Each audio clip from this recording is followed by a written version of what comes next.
শেখ হাসিনা খারাপ, এখন আর ডাক্তার ইউনূস ভালো। এটা বলে দেশ স্বাধীন হয়েছে, কিরকম দেশ স্বাধীন হইলো? আমি তো কোনো দেশ স্বাধীন দেখতেছি না। ডাক্তার ইউনূস কি করে? উনি বলে বিশ্বের সবাই ওনারে চিনে, এইটা চিনে না যে সবকিছু দাম কমাক, কেন কমায় না উনি? ওনারা এইটা জিজ্ঞাসা করেন। উনি গদির থেকে নামুক, নাইলে নিম্ন শ্রেণীর লোকের না খেয়ে মানবো। আগে তো কোনো চুরি ডাকাতি ছিল না, এখন জায়গায় জায়গায় একটু হাঁটতে গেলে মোবাইল ছিনতাই করে নেওয়া যায়, পাস ছিনতাই করে নেওয়া যায়। কেন নেই? কি সাধারণ জনগণের স্বাধীনতা নেই? না, কোনো স্বাধীনতা নাই। কেন মনে হলো যে স্বাধীনতা নেই?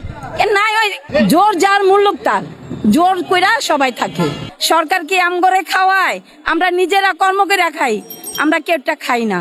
রাস্তায় বইয়া কাম করে খাইতে পারলে পাই, না পারলে নাই।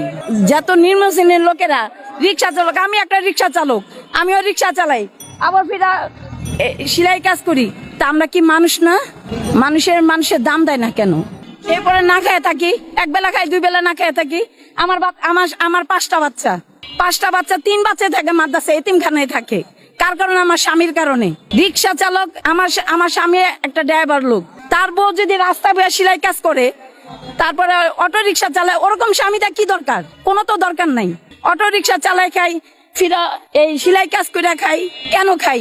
আমি যদি একটা ছেলে হইতাম না, তো দেখাই দিতাম। আপনি বলছিলেন আপনি অটো গাড়ি চালাচ্ছেন, কিন্তু অটো গাড়ি চালানোর কারণটা কি? কারণটা কি? আমার তো এটা হয় না ভাই। সারাদিনে 100 টাকা 150 টাকা, এটা একটা টাকা। সকাল থেকে এখন বেলা বাজে কয়টা, এখন ধরে বিসমিল্লাহ করতে পারি নাই। তরকারির দাম, চাইলের দাম। আমি আজকে 10 দিন ধরে এই গাড়িতে, আমি মনে করেন একটু চাইলের জন্য গেছি, আমার দেয় নাই।